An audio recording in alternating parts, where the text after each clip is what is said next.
台南市永康区人口数上济，议员林彦洲为了争取永康里的活动中心，伫个原永康区公所民政科第2办公室，也就是永康区永保单536地号。如果会用甲永康国小的校舍铁柱来重建，总面积大约340平，希望会用起活动中心。对此，市长回应，伊伫个4档内就增加41个活动中心。如果用地无问题，会来考虑。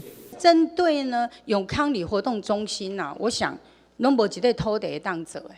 那呢让我看得非常心痛。我找了很多土地，包括呢我们现在的区公所已经有要做他用，那没办法给那个我们永康就是永康里的活动中心。但是呢，我找到了一块土地，我想市长针对呢。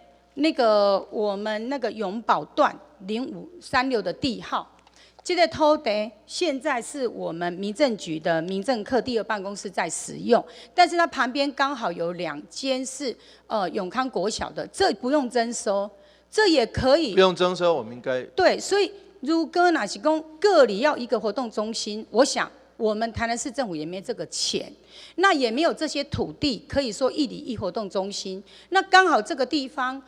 有341坪，那我们300坪以上就可以来盖活动中心。我可以承诺，在我任内一定替永康里来找一个活动中心，包括这个也列入考量。好，如果有土地，因为我过去4年已经增加了41个活动中心。好，市长，谢谢你。如果有土地在哪里，我都没有意见。